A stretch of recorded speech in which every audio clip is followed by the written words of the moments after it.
apresentar, eu sou professor da Universidade Federal de São Carlos, mas isso, infelizmente, está quase acabando, né?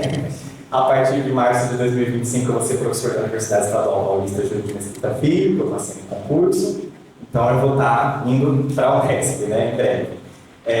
Então, acho importante destacar isso, porque algumas das questões da minha trajetória, que me trouxeram até aqui junto com vocês, em relação à temática que nós vamos discutir, tem a ver um pouquinho com os espaços com os quais nós ocupamos, né? E aí, dentro desses espaços, a gente vai realizando algumas conquistas e fincando algumas estacas, né? Fincar estacas não é um termo meu, é um termo do Phil Patrick, né? Que é um grande pesquisador aí da área, daquele textinho conhecido, né? Sobre o campo da educação matemática enquanto campo científico, né? A gente consegue perceber aí o quanto a história vai trazendo para a gente alguns avanços, tá bem? Então, o que eu venho discutir aqui hoje com vocês é um conceito relativamente novo, tá? É um conceito cunhado por mim em 2020, ainda durante a pandemia, a partir da experiência de prática de formação, nesse caso aqui mais específico, continuada com um grupo de professores que a gente tem na Universidade Federal de São Carlos.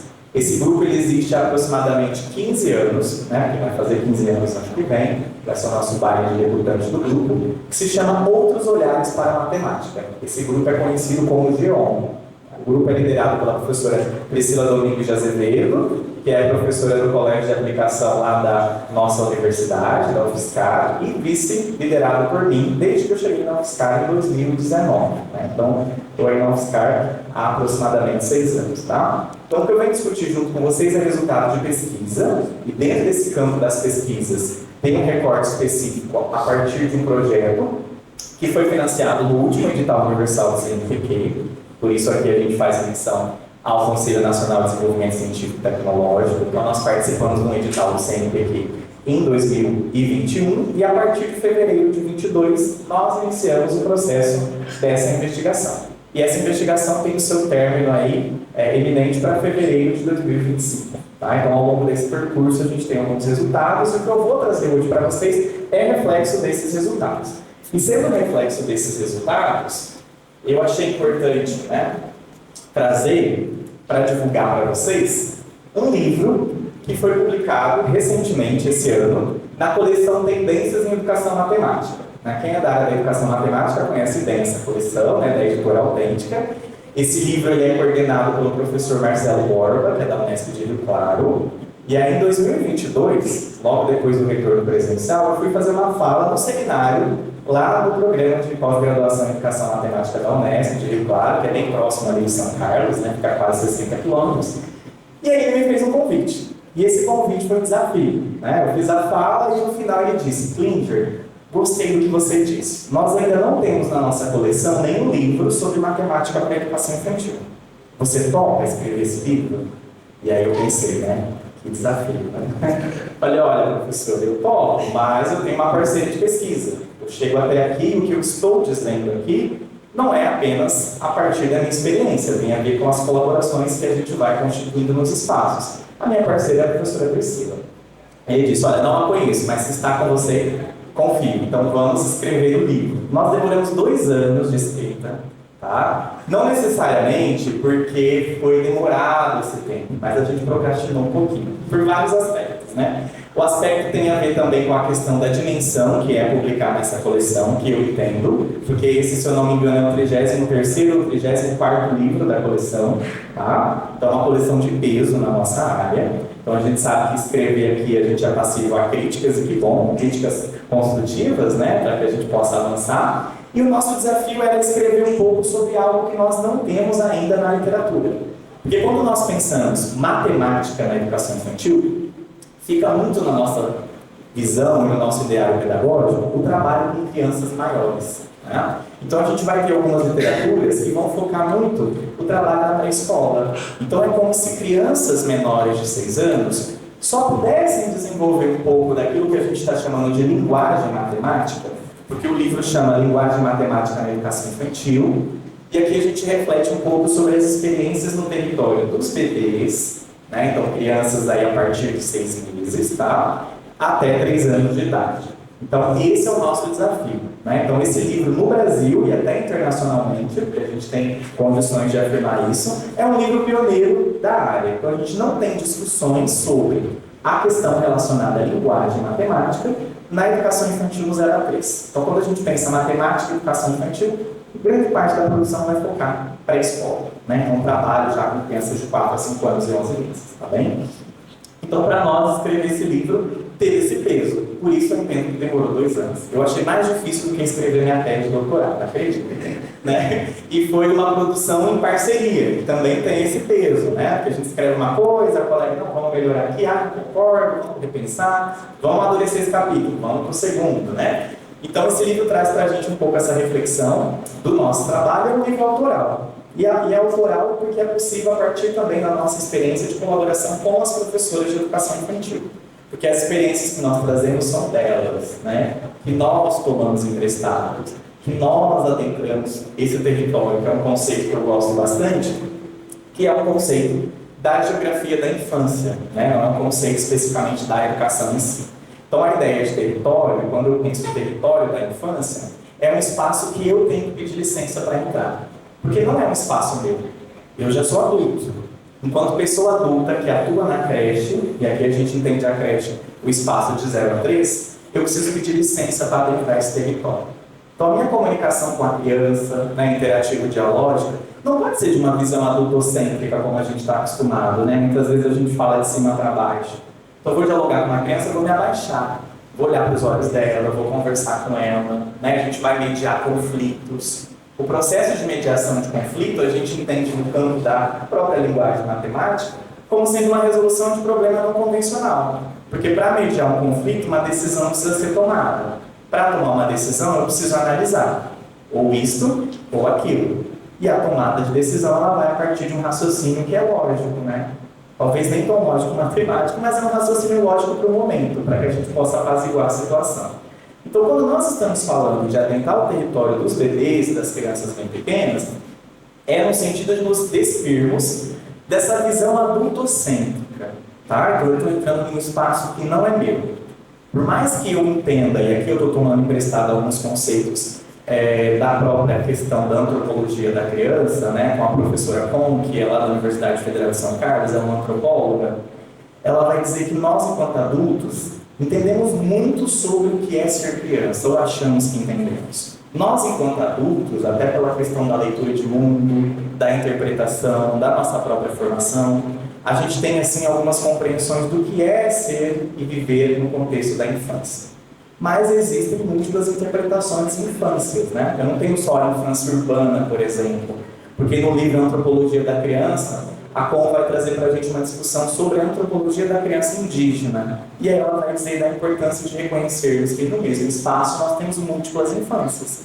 Então eu parto de uma leitura interpretativa que num ambiente de educação infantil, no trabalho com crianças de 0 a 3 anos, por mais que talvez ali eu não tenha nenhuma criança indígena, mas eu tenho múltiplas infâncias, porque essas crianças vêm de contextos históricos e sociais diferentes, elas podem ter a mesma faixa etária, né? 6 meses, 1 ano, 2, 3, mas não quer dizer que elas vêm para a instituição de educação infantil com as mesmas oportunidades. Então, pensando a educação infantil como um espaço de desenvolvimento humano, porque esse é o foco central deste espaço, eu preciso olhar para as potencialidades que eu, enquanto pessoa adulta que interage com a criança, vou contribuir para que ela cresça e se desenvolva.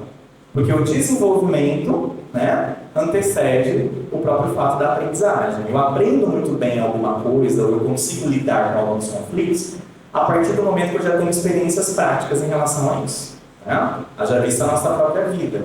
A gente às vezes passa por algumas situações, né, que a gente consegue resolver lá na frente porque a gente reflete sobre a experiência vivida. A gente reflete sobre o passado. E com a criança também é dessa forma que nós estamos lidando com o desenvolvimento humano. Então, partindo dessa leitura interpretativa de que o território da criança, o território da infância não é um território meu, então eu tenho que tomar muito cuidado com o que eu vou fazer neste espaço e tempo. Tá? Grandes traumas nossos, na vida adulta, quando a gente vai fazer terapia, o que a gente descobre foram desencadeados lá na nossa infância. Né? Foram desencadeados muitas vezes antes mesmo da gente ter o desenvolvimento da nossa moral, o desenvolvimento da consciência. Então a gente vai tomando, né, algumas questões em relação a esses traumas anteriores. Então, lidar com a infância, lidar com a criança, principalmente menor de 3 anos de idade, vai exigir de eu, né, enquanto professor de educação básica, enquanto professor de educação infantil, uma formação e um conhecimento teórico metodológico que vai envolver o conceito de criança, o conceito de infância e a defesa que nós fazemos, porque algumas pessoas discordam da gente, tudo bem, né? Para nós, a matemática ela é uma linguagem que eu vou me desenvolver nela, assim como a língua materna. Nós nascemos, como é que a gente aprende a falar?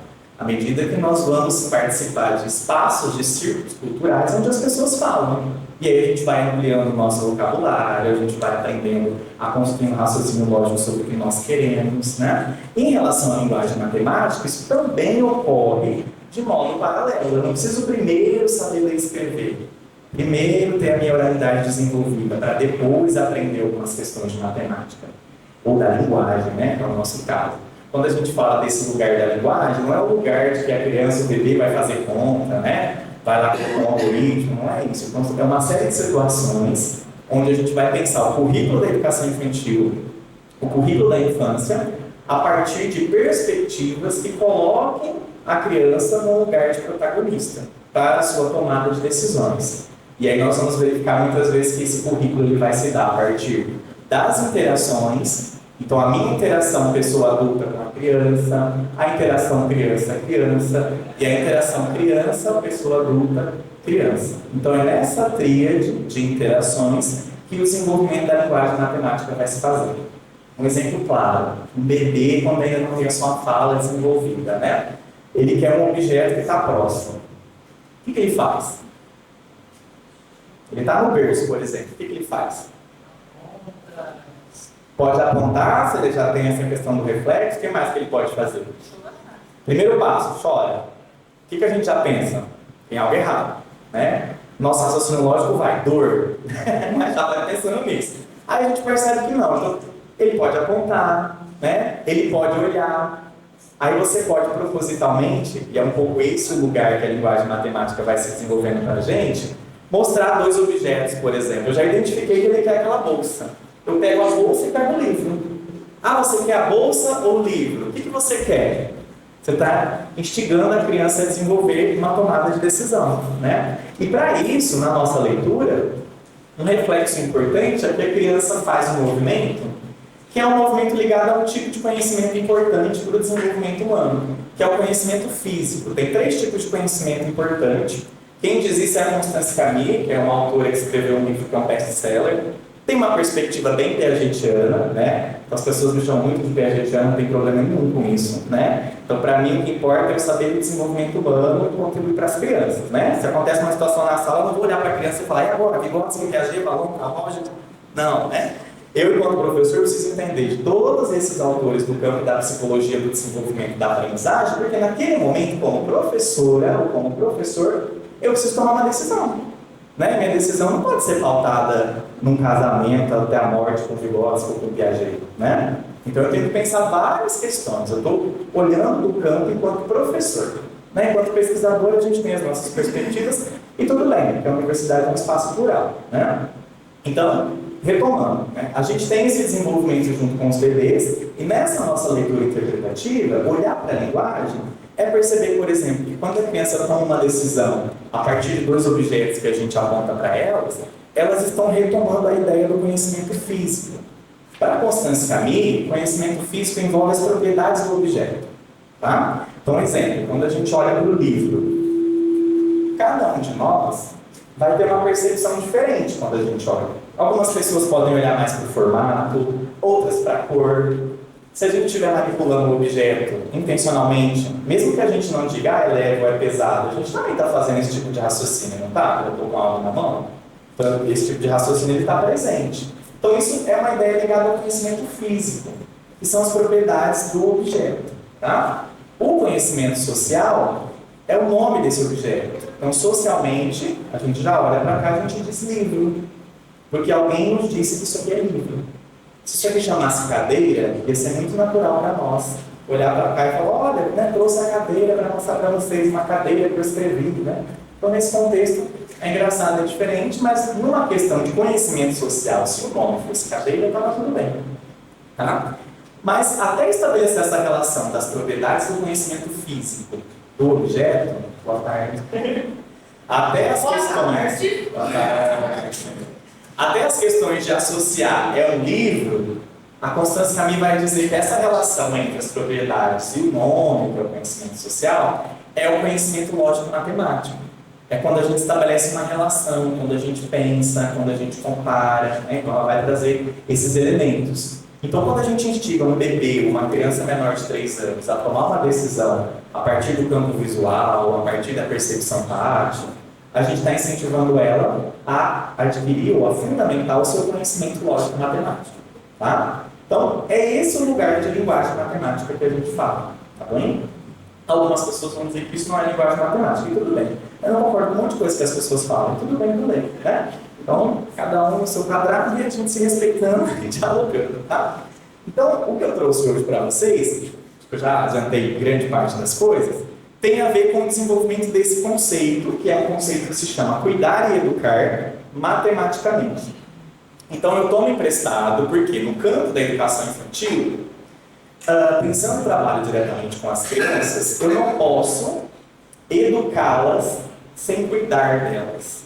Tá? Então, na educação infantil existe um binômio, que é cuidado e educação.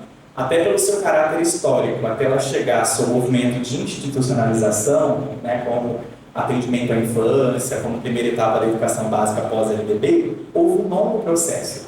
Porque nessa história, a educação infantil surge como política de assistência compensatória para pessoas pobres, né, com poder aquisitivo um pouco menor. Então, o que significa isso? Até na sua história, o seu desenvolvimento, o seu atendimento estava atrelado à Secretaria de Assistência Social. Então, era um espaço para deixar as crianças. Era um espaço de guarda e proteção. Então, o que eu tinha que fazer antigamente? Cuidar delas, para elas chegarem em casa limpas, alimentadas, sem nenhum machucado, do jeitinho que a mãe deixou. Né? Vou dizer a mãe porque tem um caráter histórico também, né, do movimento materno que influencia nisso. Porque com o final da Segunda Guerra Mundial, a gente teve um problema social no mundo todo. Muitas das mulheres perderam seus esposos na guerra. E aí elas tiveram que adentrar o mundo do trabalho. Ao adentrar o mundo do trabalho, a gente teve um problema social mundialmente, que é com quem essas crianças vão ficar. E aí o movimento na história da educação infantil, a gente vai perceber que o movimento CLT, de contratação, né, de inserção da mulher no mundo do trabalho, também fez muita pressão para a ampliação dos espaços de creche, que era o atendimento da criança menor de 3 anos de idade. Quando a gente diz bebê, não é um bebê de dias, tá? Se a gente falar aí de quem está, né, com contrato de trabalho CLT, então um bebê de 4 meses chega na creche, né? Porque infelizmente são 4 meses. Quando chega um bebê de algum funcionário público, também infelizmente, né, gente? 6 meses. Também deveria ser muito mais, tá? Então 6 meses. Então a idade que essas crianças chegam não chega nem a um ano lá na instituição.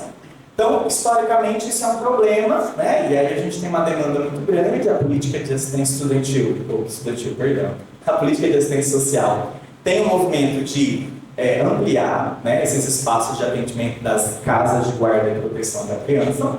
E dentro desses espaços, então, não é exigido nenhuma formação profissional das pessoas. Então a gente tem uma influência também da feminização do magistério, porque as pessoas que assumiam esses postos de trabalho, em grande maioria, eram mulheres. Né? Pela questão de articular o espaço de cuidado e educação de crianças menores de 3 anos ao princípio da maternidade.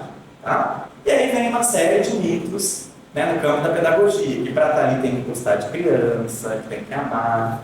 O amor não educa ninguém não, o amor mata. Né? Se você ama muito alguém, você faz pelo outro. Né? Então a gente precisa trabalhar com profissionalismo. Então, trabalhar no campo da educação infantil e ligar com a questão da própria pedagogia não é dom, não é gostar de criança, é profissão, é ofício de uma carreira, é entender desenvolvimento humano. Estou dizendo tudo isso para destacar que, para trabalhar com crianças menores de 3 anos, nós precisamos ter profissionais formados, né? E vai exigir uma formação, uma competência profissional muito mais complexa do que trabalhar com adulto, por exemplo. Eu estou trabalhando com desenvolvimento humano. E aí no livro a gente vai refletindo alguns aspectos do que eu estou trazendo aqui para vocês. Com a LDB 1996, a gente tem a educação infantil reconhecida como primeira etapa da educação básica. Claro que aqui eu estou sendo bem breve, né? para adentrar aí o que a gente veio discutir, mas para entender o porquê do conceito. Então, com as práticas de cuidado, eu passo a pensar, quando eu reconheço a educação infantil como primeira etapa, a educação. Então, agora eu preciso educar essas crianças. Então, a gente precisa ensinar algo a elas. O que é que nós vamos ensinar? Aí surge, no movimento da educação infantil, as pedagogias da infância. Então, a gente vai ter diferentes escolas teóricas, né? Então, eu vou ter a pedagogia Freinet, vou ter a Waldorf, vou ter escolas, instituições de educação infantil, na verdade, ligadas à questão mais montessoriana, né? Diferentes vertentes do campo da teoria, né? Do desenvolvimento, da aprendizagem, da educação infantil. E aí, eu passo a pensar um currículo. Qual é esse currículo da infância? Né? Qual é o lugar dessa criança? Qual é o lugar desse bebê? E aí, o bebê vai dizer, então, que para atuar lá na educação infantil, e nos primeiros anos ou nas primeiras séries, né, da educação básica, a gente precisaria ter alguém, preferencialmente, né, formado no ensino superior, porque eu preciso conhecer de desenvolvimento humano. Então, aí não é apenas mais cuidado, agora é educação. Então, a gente tem, a partir de 1996, esse conceito muito forte nas práticas, na produção de conhecimento, nas políticas governamentais. Então, eu tenho um binômio, nasce um binômio, cuidar e educar. Então, eu preciso cuidar e educar essas crianças. Porque, ao mesmo tempo, por exemplo, que eu troco uma criança que fez as suas necessidades, eu estou ensinando ela muitas coisas. Eu não vou olhar lá para o bebê, mas isso acontece, infelizmente, pensar assim, nossa, que fedor, hein, meu filho do céu. Isso acontece.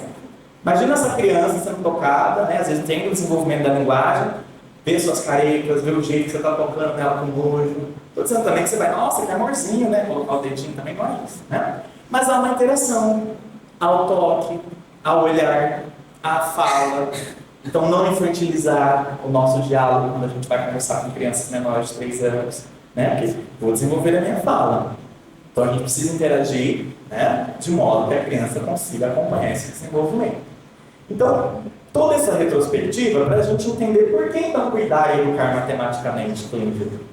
Porque na discussão do cuidar e educar matematicamente, eu entendo a rotina da educação infantil, quando a gente pensa a rotina. Cheguei lá, deixei o meu bebê de 6 meses. O que ele vai fazer? Ele chega, ele é recepcionado, aí a gente tem a colação, ou o momento de café da manhã, depende do município, de como é que a gente vai entender isso, né? Depois, eu tenho algumas ações que eu posso desenvolver, né, de interação dentro da rotina, aí vem a hora do banho, né? Depois vem a hora do almoço, aí vem a hora do sono, depois eu tenho despertar, algumas interações, o café da tarde, e aí já chega o momento dos pais, das mães ou dos responsáveis virem buscar essas crianças.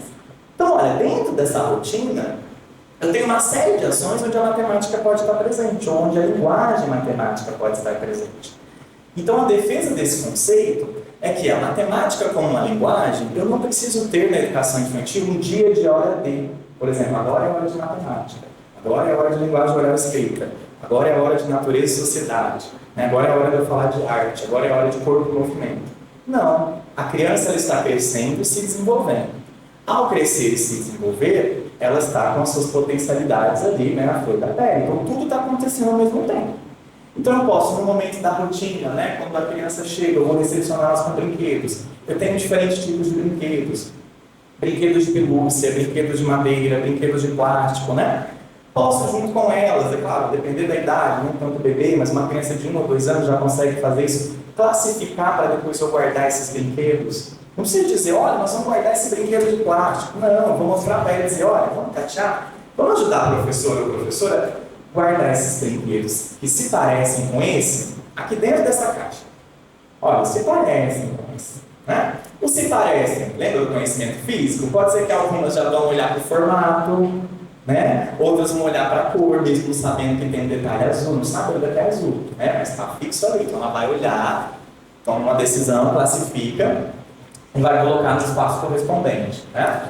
Então, há uma série de ações que nós podemos potencializar ao longo desse movimento. Exemplo, a hora do banho, vou tomar banho, quer dizer, as crianças vão tomar banho, né? Vou dar banho nelas.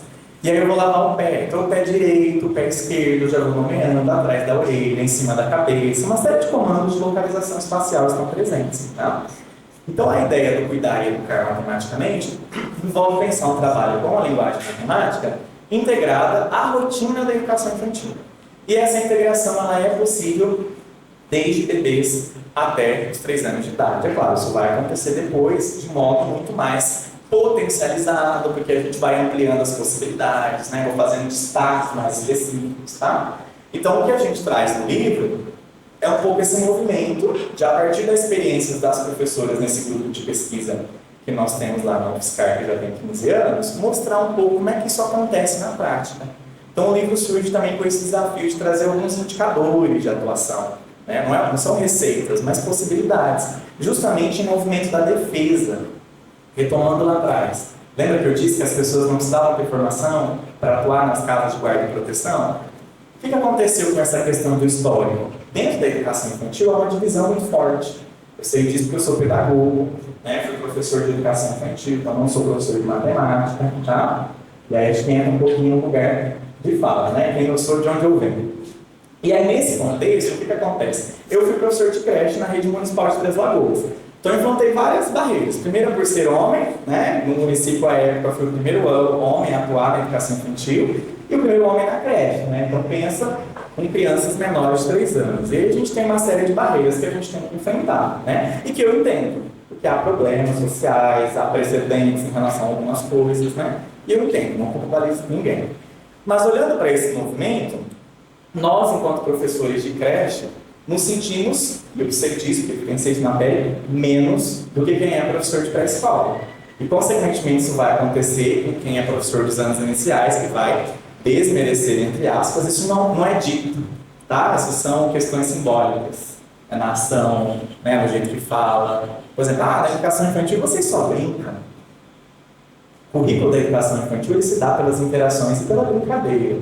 Há uma série de produção de conhecimento sobre isso, né? Então, quando a criança brinca, o que ela está fazendo é uma coisa séria. Brincando, ela representa papéis, brincando, ela toma decisões. Várias pesquisas que vão analisar as interações pelo brincar observam o desenvolvimento da moral das crianças, da ética, do seu posicionamento em relação a uma série de coisas. Pode acontecer ali mudar ou não uma bolachinha sua para o colega, né? A gente já consegue ter uma série de questões de desenvolvimento para o presente, tá?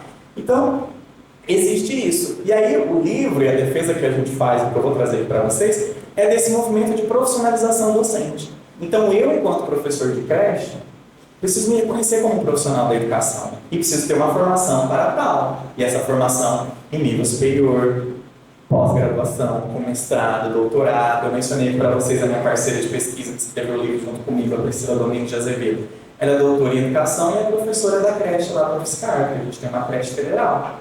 Então, todas as professoras, em sua maioria do nosso colégio de aplicação, são professoras com doutorado e trabalham com crianças de 0 a 5 anos e 11 meses. Né? Então, as crianças merecem ter um professor e uma professora que tenha uma formação melhor qualificada. Quando eu digo isso, eu não estou desmerecendo quem tem a licenciatura em si, né? Mas eu estou falando do potencial. Não é fazer mestrado, doutorado para correr da educação básica, para estar em outro espaço. Isso pode acontecer pelas oportunidades que a vida nos coloca, né? Mas é pensar que as crianças também têm esse direito, porque elas têm direito de aprender, direito de se desenvolver, tá? Então aqui eu acho que eu já falo um pouquinho. Sou natural de Três Lagoas, Mato Grosso do Sul, embora hoje esteja no estado de São Paulo, né? Fui professor aqui da Federal de Mato Grosso do Sul, mas no campus de Navilharia, e desde 2017 eu atuo aqui no programa. Aí eu digo que o meu vínculo com o programa é assim, né? Eu saio do Mato Grosso do Sul, mas o Mato Grosso do Sul não sai de mim. Aí desses dias eu conversei com a Sueli e falei, olha, eu acho que no próximo quadrinho eu vou sair. Ela, não, tô indo, eu não vou sair. Vou pensar, a gente vai conversar.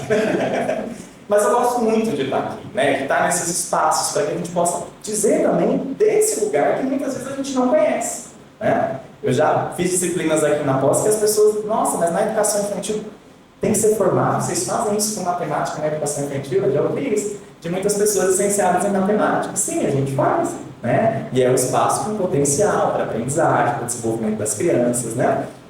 E aí a gente chega, por que então a educação matemática? Né? Porque eu entendo ela, assim como alguns autores da nossa área, e aí uma leitura mais freiriana, como um instrumento de leitura de mundo. E o que a criança está fazendo quando ela se desenvolve na fase de crescimento? Ela está aprendendo as coisas sobre o mundo. Ela está se desenvolvendo. Então, a matemática é uma dessas linguagens que o mundo pode oferecer a ela. Então, por isso, a educação matemática. Porque a educação infantil tem a ver com a minha formação. Sou pedagogo, sou de uma época na licenciatura que a gente tinha habilitações. Então, eu fiz 4 anos de ensino superior com licenciatura em educação infantil. Eu lembro que eu tinha 17 anos quando eu prestei o vestibular. Aí ingressei, sabia nem que era pedagogia, né? Eu pensei, com criança, gosto de criança, vou lá.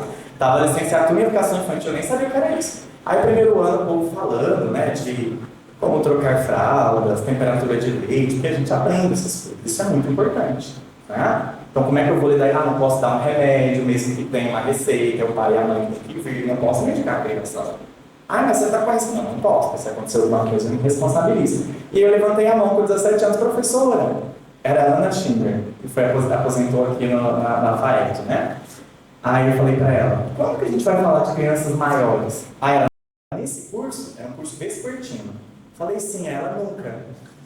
Falei, meu pai, o que eu estou fazendo aqui, né? Falei, como assim nunca? Ela, se você quiser trabalhar com crianças maiores de 6 anos, vai ter que prestar um novo vestibular e ingressar no noturno. Falei, não, vou terminar isso aqui, vamos ver o que dá. Vou terminar isso aqui, ver o que dá. Me apaixonei pela educação infantil, né? Aí fui fazer estágio, fiz iniciação científica com a professora Neuza, que infelizmente não está mais entre nós, né? É uma grande perda para a nossa área. Professora do programa, foi minha orientadora de TCC, de iniciação científica, aprendi muito com ela, uma grande pesquisadora da área, né? Muito séria, muito comprometida com o seu trabalho. Então, assim, tenho muita admiração por ela, né? Nos deixa, assim, com muita saudade, tá? Lá em Três Lagoas, Luiz, né? E aí, por que, então, pensar os bebês e crianças bem pequenas? Porque a gente não tem muita coisa sobre isso. Tem uma pesquisadora que se chama Luciana Osteto, ela é da área da educação infantil de modo mais geral. Ela vai dizer o seguinte, que existem algumas perspectivas de planejamento. Eu já estou adiantando algumas coisas, me avisa a hora que estiver mais ou menos no tempo, que daí eu pulo esses slides, né? E ela vai dizer assim, que tem várias perspectivas de planejamento para a educação infantil. Tem um planejamento que vai ser o semanário, né? Que daí eu vou organizar o que eu vou fazer ao longo da semana com as crianças. Tem um planejamento que é por datas comemorativas, que a gente tem uma séria crítica sobre isso, né? Hoje em dia, pensa, não há tantas datas, né? Tem dia do amigo, dia do beijo, dia do... Imagina se isso cai na educação infantil, não faço mais nada a não ser ficar comemorando dias, né? E tem um planejamento a partir de áreas de conhecimento. E aí ela vai fazer uma reflexão nesse texto bem interessante, que essas perspectivas de planejamento que a gente tem, elas não incluem bebês, né? Se eu pego, por exemplo, um semanário, a ideia é ter um estudo mais dirigido, uma ação mais dirigida para áreas do conhecimento. O que o bebê vai aprender, né? De história, de geografia, de ciência, da matemática, como a gente já conhece, né? Nada. Se eu pego lá a questão a partir das datas comemorativas, até as crianças maiores não entendem o que estão fazendo, né? Chega na Páscoa, eu estou falando de coelho que bota ovo. Coelho bota ovo, por favor, né? Tem uma influência aí capitalista. Isso dá um ciclo de investigação estatística com as crianças, né? Tem várias experiências que mostram isso. Será que coelho bota ovo? Vamos investigar. Disso daí a gente pode ir para quais animais que botam ovos, quais que não botam, vamos classificar os animais a partir de várias perspectivas dentro das suas características, né? Então, tem vários trabalhos que vão mostrando isso. Então fica muito mais significativo, porque eu trabalhar uma data, né? A Páscoa, o dia, não sei o que, tudo datas comemorativas no sentido capitalista, né? Para vender as coisas. Então, o projeto de educação infantil que a gente defende é aquele que contribui para o desenvolvimento das crianças, tá? Então, vai aí um pouco de encontro com isso, no sentido de que se choca, né? Com as perspectivas que a gente tem. E aí, olhando para a importância do trabalho do 0 a 3, a gente ousa trazer, junto com um grupo de professoras, né? Eu vou apresentar para vocês já algumas das nossas experiências, o que a gente pode fazer, qual é o potencial do trabalho nosso enquanto professoras de creche, lá na educação infantil, lá na base, junto com essas crianças, e o que isso pode vir a contribuir no futuro. Tá? E aí, por isso, a gente toma emprestado o conceito do território, né, que é o território da infância, que é o conceito da geografia da infância, que eu já falei aqui para vocês um pouquinho. Estou indo muito rápido? Tudo bem? Vou só tomar um pouco de água, para isso.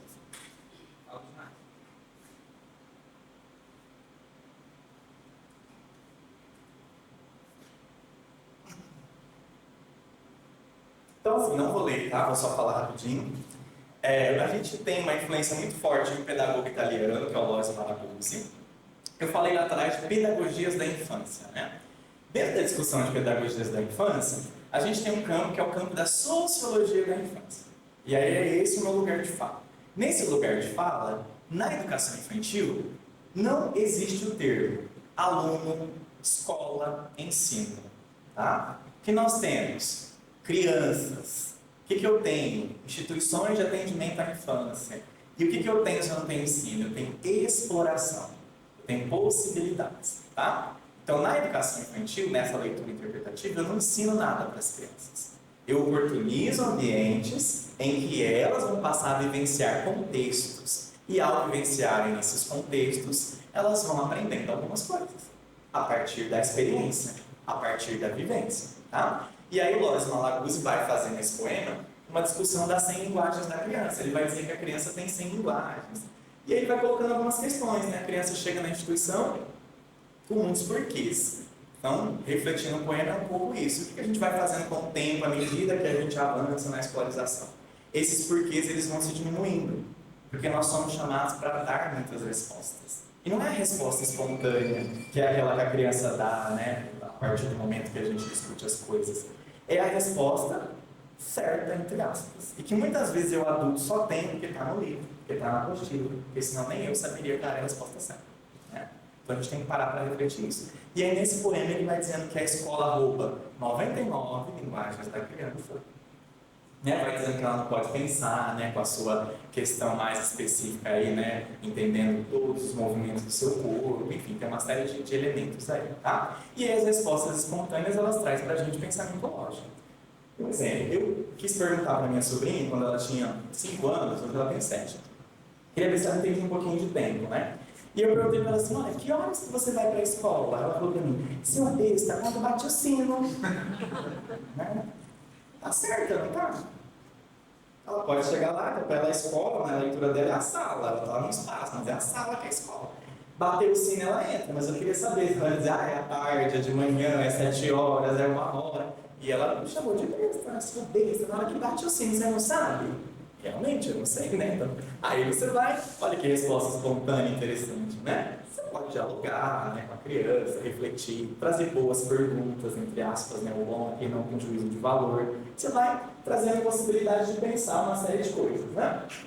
E aí aqui, não vou ler também, mas nessa discussão do conceito da própria geografia, da infância, é a gente pensar esse espaço, então, de território como um espaço de possibilidades, né? Como um espaço de chão, um espaço de experiência, ali como a gente coloca. É um espaço onde vai existir um conjunto de projetos e de representações que vão orientar os nossos comportamentos e as investiduras, né? Ou, na verdade, aqui, o nível de motivações que eu vou trazer para que a criança possa pensar logicamente, pensar matematicamente, que é o nosso recorte aqui da fala hoje, tá? E aí, eu aprendi a pensar um negócio. A gente chega em 2021, o que eu trago aqui é resultados desse projeto de pesquisa, que é do último edital universal do CNPq. O título é quase um resumo, então eu vou precisar ler porque eu não decorei. A gente hoje de manhã estava falando disso, né, dos títulos resumo. Então o título do projeto se chama Outros Olhares para a Matemática, 2 pontos, porque eu adoro 2 pontos, não sei vocês, mas eu justifico 2 pontos, né? Aí vem o resumo. Narrativas sobre contribuições de um grupo de estudos para a mudança de atitude, identidade profissional de professores de bebês e crianças bem pequenas. Né? Então, esse é o projeto de pesquisa que a gente tem aprovado no CNPq, que finaliza agora em fevereiro de 25. Eu usei muito, a gente tinha 2 faixas, sempre tem, né, no CNPq. A faixa 1, né, que é para projetos um pouco não tão grandes, né, e a faixa número 2 para grupos consolidados. Outros Olhares para a Matemática é o nome do nosso grupo de pesquisa lá, que é constituído por professoras da educação infantil. Né? Então eu pensei, vamos no grupo consolidado, o grupo já tem 12 anos na época, né? E aí a gente conseguiu um financiamento de R$104 mil para esse projeto. Então, para nós, né, pode me parecer muito, mas investir na educação infantil, né, em um projeto com bolsa de iniciação científica, com bolsa de apoio técnico, bolsa de 3 anos, né, com recursos para que a gente pudesse adquirir para as professoras do trabalho com as crianças, né, materiais de literatura infantil, materiais pedagógicos, comprar computadores. Então, para nós, isso foi muito importante, né? E aí, a partir desse movimento da experiência dessa pesquisa, já conectei do Cuidar e Educar, já falei do Cuidar e Educar matematicamente, a gente foi avançando alguns elementos. Esse projeto, ele antecede a um projeto anterior, que foi desenvolvido apenas pela professora Priscila, quando eu cheguei na UFSCar em 2019, estava sendo finalizado, em que ela olhou um pouco para práticas inovadoras em educação matemática na educação infantil, com recorte para a pré-escola. E aí, o que a gente percebeu? Eu cheguei no final, né, ajudei ela ali na parte de finalizar o projeto, nas análises, que a gente tinha no grupo muito mais professoras de creche do que professoras de pré-escola. E que elas faziam coisas muito interessantes. Só que não era nosso objetivo olhar para a criança de 0 a 3. E aí eu disse, Priscila, isso está nos dizendo alguma coisa, né? A gente vai precisar olhar para isso, mesmo não tendo muita literatura. Mas eu penso que é algo importante para que a gente possa avançar. E aí a gente chega nesse contexto, entendendo a criança, que não é uma fala nossa, das diretrizes curriculares nacionais para a educação infantil, que a criança é um sujeito histórico, né? Por ser um sujeito histórico, dependendo do período em que ela nasce, a gente vai ter uma forma de olhar para a infância. Na história da educação infantil, a gente vai ter um momento que tem um livro, né, de um pesquisador francês chamado Philippe Arrier, que se chama História Social da Criança e da Família. É um livro da capinha verde, né?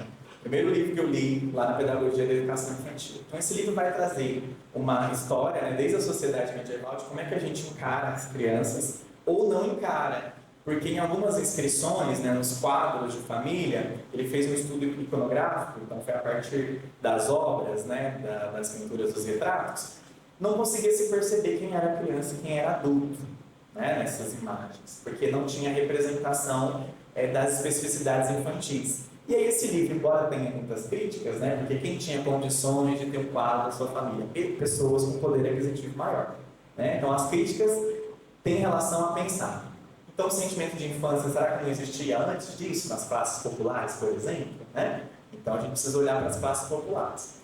Mas a conclusão dele é que o sentimento de infância ele vai surgir lá no final do século XVII, início do século XVIII, muito influenciado pela perspectiva da Igreja Católica, principalmente pela representação das crianças atreladas ao sujeito anjo. Né? Então ele vai trazer essas percepções já em algumas pinturas, um rosto mais angelical, uma face mais arrosada, né? Mãos pequenas, pés pequenos, estatura menor, vestimentas ou não vestimentas, porque aí começa a aparecer a nudez infantil nesses retratos, né? Mas antes elas eram consideradas pela leitura interpretativa dele um adulto em miniatura. Então usavam as mesmas vestimentas. Olhando para hoje, a gente está com esse movimento também, né? Muitas vezes a criança tem tanta coisa na agenda que nem tem tempo de ser criança, né? Coitada, ela acorda, tá das 7 da manhã até as 6 da tarde com um monte de coisa para fazer, né? Então há de pensar sobre isso, tá? Aí a gente chega a esse conceito que foi cunhado.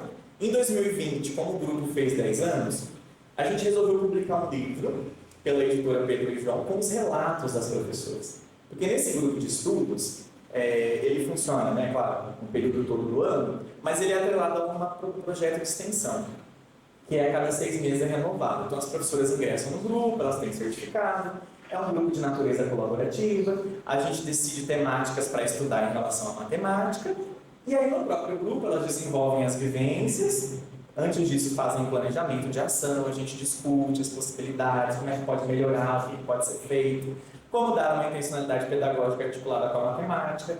Elas desenvolvem, trazem as experiências para o grupo e sempre no final elas precisam escrever um relato de experiência, igual os artigos que a gente tem publicado nos eventos.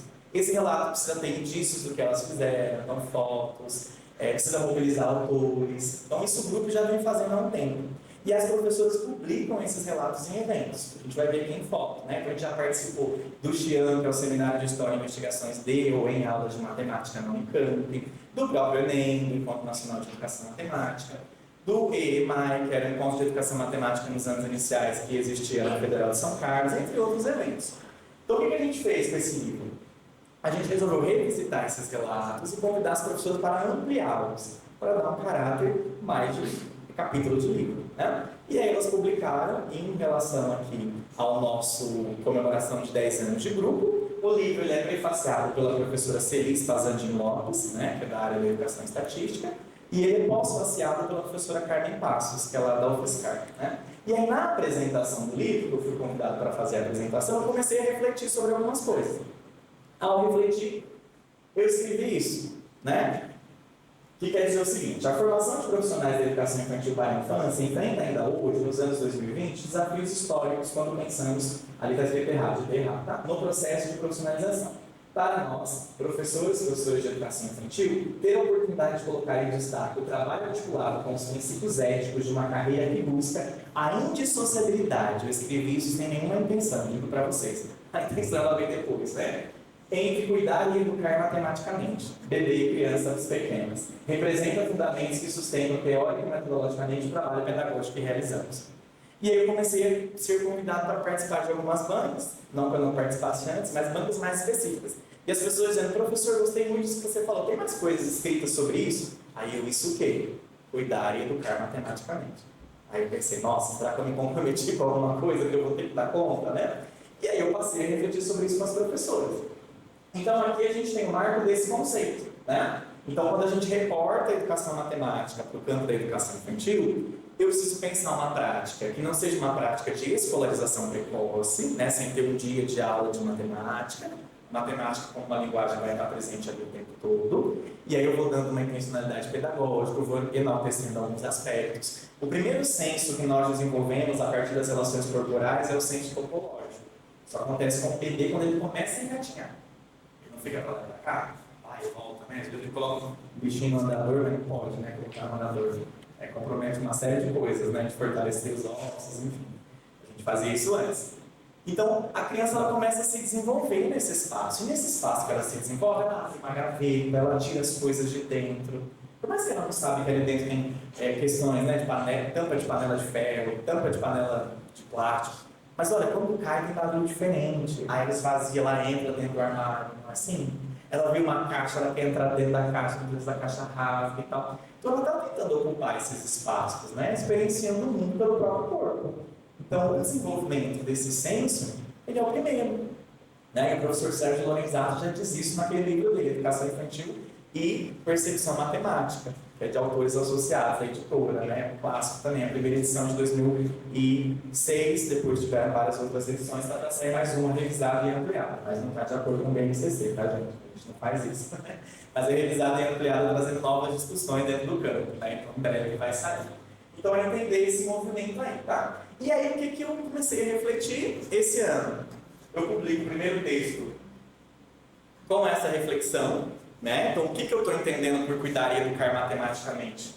Bebês e crianças bem pequenas. Então, aqui é o primeiro texto que traz, né, uma questão mais demarcada, uma reflexão mais teórica sobre isso. Tá? E, posteriormente, vai sair agora, até o final do ano, na revista Uno Chapecó, que é do programa de pós-graduação de uma universidade, né, do Sul, um artigo que traz essa reflexão ainda com potencial maior. Então, uma versão com potencial maior analisando as perspectivas do grupo. Então, aqui sim eu trago, e aí hoje eu posso dizer, esse é um conceito, né, modestamente, que eu criei sem querer, querendo, como dizia o filósofo, né, lá no nosso Chaves, né? Então, assim, e buscando refletir. Então, eu cuido e educo crianças a partir da linguagem matemática, né, por uma série de interações, tendo uma intencionalidade. Então, aqui a gente reflete sobre a intencionalidade. No artigo a gente traz uma experiência de trabalho com bebês com caixas. Eu digo a gente porque eu não escrevo isso sozinho, embora eu escrevi e eu publiquei, né? Eu escrevo a partir da experiência de outras pessoas, das quais eu agradeço muito. Eu estou na universidade, sou professor formador, não estou mais na educação infantil. Então essa mediação, essa interação com a educação básica, com a educação infantil, com as professoras, muito me ajuda a retroalimentar a minha prática e a fortalecer o meu diálogo com a educação infantil, que é o campo de pesquisa que eu atuo, tá? Então, uma coisa é falar dele, outra é a gente discutir como, né? Então, nós discutimos com os professores, tá? Então, aqui a gente traz essa reflexão. Daí eu vou passar rapidinho, não sei como é que eu estou de tempo, só me diga, estou com medo. 10 minutos, tá? Então, eu vou correr. Estou na educação infantil, vou correr, né?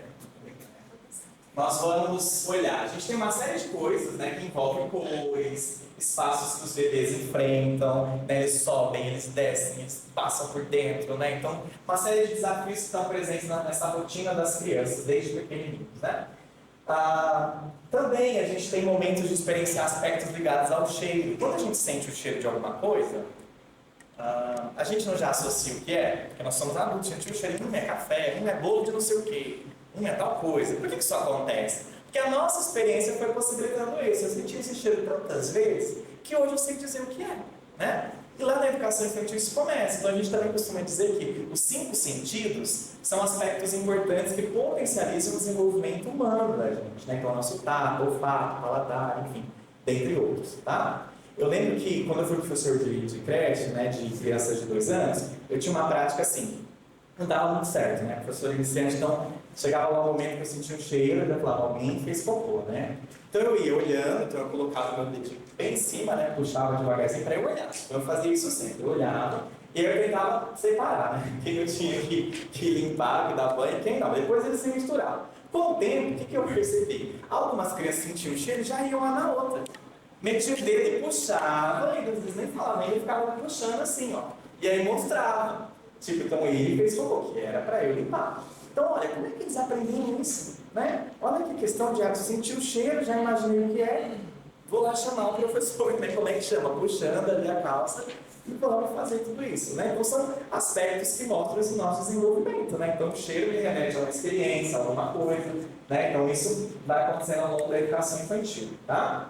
Os sabores, enfim, a gente vai experienciando. Então, a criança vai aprender a comer com talheres lá na frente. Então, isso é muito natural, né? Passar no doce, passar no cabelo, querer passar no outro. Tem textura aquilo, gente.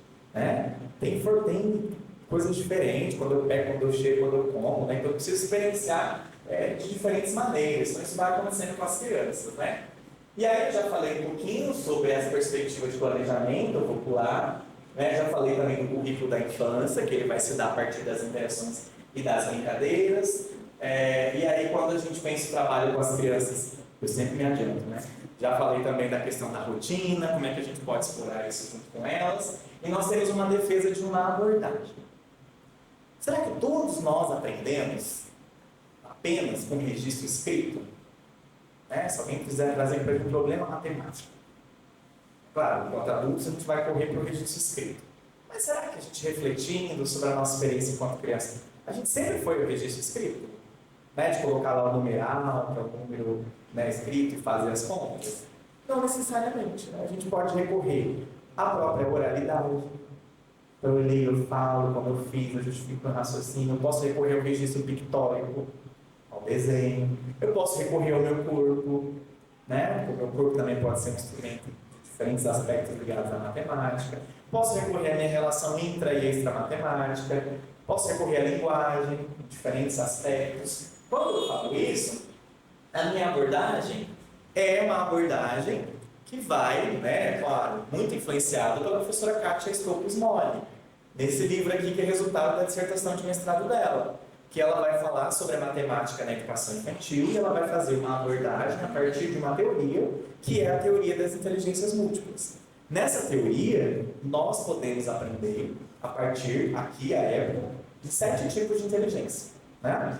E aí, em um dado momento do livro, ela traz para a gente uma representação que é o octógono, e a base, que ela vai falar um pouquinho dessa perspectiva antes de fazer as interrelações, é o conhecimento lógico-matemático. Então, para esse conhecimento lógico-matemático se fundamentar, eu preciso explorar aspectos de linguagem, aspectos de registro pictórico, aspectos da relação corporal. Então, são diferentes tipos de linguagem que compõem a forma como nós podemos aprender o significado de um dado. E aqui eu estou falando de um dado que é um dado matemático, tá? Então, essa é a abordagem. Já falei um pouco sobre isso, que eu quero correr, né, para falar do livro e a gente finalizar. Então, a gente tem, né, aqui são imagens da tese de doutorado da professora Priscila Domingos de Azevedo, tá? Então, que é a minha parceira de pesquisa, então eu sempre vou fazer menção a ela, porque eu estou aqui representando nós dois, né, uma parceria de trabalho ali.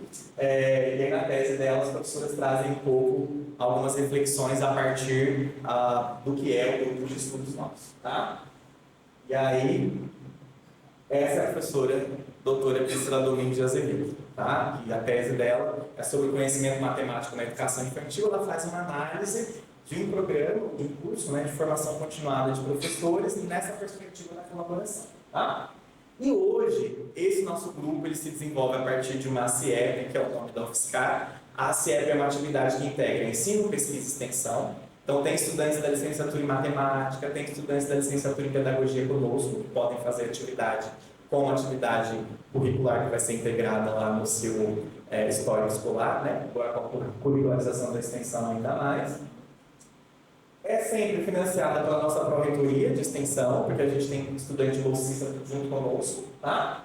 A gente sempre oferta 60 horas a cada semestre, tá? E aí, dentro desses percursos, nós nos reunimos com as professoras quinzenalmente nas dependências da UFSCar. Na pandemia fez online e hoje a gente tem híbrido, porque não é mais só de São Carlos. O grupo se estendeu tanto que a gente tem professoras de Campinas, tem professoras de Naviraí, de Dourados, que são ex-orientandas minhas aqui do programa, que acabaram ingressando na pandemia, né? Pegando mais uma coisa para fazer, né? Quem nunca? Igual a síndrome da mão levantada, né? Eu sou assim. E aí, aqui é uma foto desse ano que mostra a nossa perspectiva que é híbrida hoje.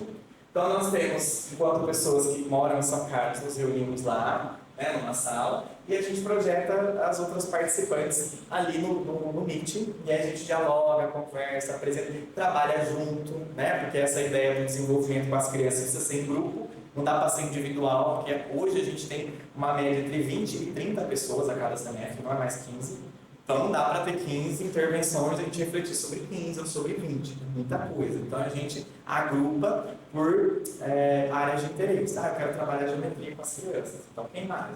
Fulano, ciclano. Então vocês vão ser um grupo que vão pensar uma ação nas suas turmas com geometria, né? E aí a gente vai refletir. Aqui o primeiro livro nosso, né? Não vou apresentar, mas tem o QR Code, ele é um e-book, tá? Então a gente pode baixar ele gratuitamente. É um e-book lá da editora Pedro e João. Isso aqui foi em comemoração aos 10 anos do grupo. Há algumas fotos que mostram a vivência do grupo desde a sua fundação, que foi, né, no ano aí, de 2012, tá? Quando o grupo começou, pela tese de doutorado da Priscila, e alguns movimentos aí que a gente tem feito. E aí a gente chega no território das crianças, já estou finalizando, para esse território. A gente traz, então, né, como um marco importante a publicação do livro pela coleção Tendências em Educação Matemática, como eu já mencionei. Eu tenho aqui 11 livros para vender, gente. Né? Consigo vender um precinho mais em conta, tá? Na editora ele sai a R$ 59, a gente consegue vender a 45, quem quiser, depois no final, tá? E aí aqui, então, eu e Priscila, né?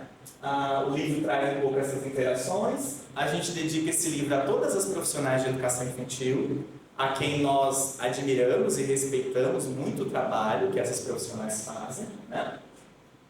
E o livro é organizado em 3 atos. No seu primeiro ato, a gente vai discutir o currículo da infância, né? Então, pensando, que infância é essa? O que as crianças precisam explorar? O que elas têm que aprender? Então, ali a gente reflete sobre alguns censos e como é que a gente pode explorar com crianças menores de 3 anos. Um exemplo de um que eu gosto bastante, a gente falou da questão do censo, mas explorando mais o aspecto de combinatória, a partir do momento de trocar roupas de bonecas, né? Então, na educação infantil, você tem a boneca, você tem que trocar roupa com crianças de 2, 3 anos. Então, diferentes possibilidades de vestir a boneca. É um ponto de trabalhar combinatória, né? E que a gente vai olhar lá para a BNCC, isso não tem nem nos anos iniciais mais, né? Você está só com probabilidade estatística, você tirou lá a questão da combinatória, né? Então, trocar roupa de boneca é uma forma de desenvolver a linguagem matemática a partir da combinação. Aquele famoso probleminha, né? Tem 3 saias, ele fala as cores, 4 blusas, quantas maneiras diferentes eu vi.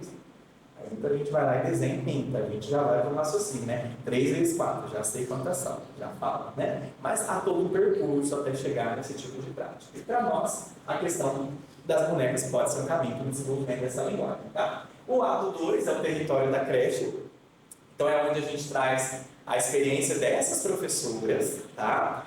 E o ato 3 é a educação infantil que a gente quer. Então, para pensar esse currículo, adentrar esse território, qual é a educação infantil que nós queremos? E aí, por que a gente demorou tanto para escrever o livro, né? A gente está acostumado a escrever em caixinhas, né? Então, Priscila e eu escrevemos capítulo teórico, metodologia, dados e conclusão. Mandamos para o Marcelo. Aí ele devolve. Gente, não é uma tese, por favor. Aí eu falei, nossa, tá parecendo orientador nosso, com medo desse homem, né? Já estava no coração ali, né? Eu falei, e agora? E ele desconstruiu a gente, assim, de uma forma que eu acho que era necessária. O livro ganha essa proporção por influência dele. Ele disse, olha, a gente precisa de um livro que cative as pessoas. Cara, eu tô lendo, tá interessante, mas tá chato. Eu já cansei, eu tô no segundo capítulo e ainda é teoria. Então, que tal a gente pensar uma coisa desde o início, você já pense em imagens, trabalhe em imagens que expliquem conceitos. Gente, imagens que expliquem conceitos. Que dificuldade pensar isso, né? E aí depois já fala das professoras e tenta fazer aula transversal. Então, assim, foi muito ele que nos ajudou a desconstruir, né, essa lógica das caixinhas que a gente tem, né? E aí nós acabamos, então, chegando a esse percurso. Aqui são algumas imagens do livro, né? Então, no livro a gente tem, assim, algumas interações com imagens, né? E aí, se você pega toda a coleção, a gente vai perceber que há uma regularidade na capa, na forma, né? Não muda muito. E aí a gente foi questionado da imagem. Aí eu perguntei, é proibido ter uma imagem ali? Não, professor, não é. Falei, então a gente vai querer com a imagem. Se não é proibido, a gente quer com a imagem. É um livro de educação infantil, gente. Eu quero falar disso, quero ter imagens, né? E aí a gente reflete alguns aspectos trazendo essas questões. Uma das imagens que está lá, a gente vai falar um pouco do senso da linguagem matemática, a partir dos procedimentos mentais e os sensos possíveis. Tá? Isso está no livro. Aí a gente adentra o território da creche, que é o segundo ato, também com imagens, né? Aí, como uma forma de resistência. Aqui a gente apresenta o grupo e fala do lugar do território da infância, e tem várias experiências aqui dentro, né? E aí a gente chega dentro desse capítulo também para falar do trabalho colaborativo, né? Então, quem são essas professoras de 0 a 3? Que formação elas têm? Apresentar a discussão do grupo. E a gente tem ali 5 vivências.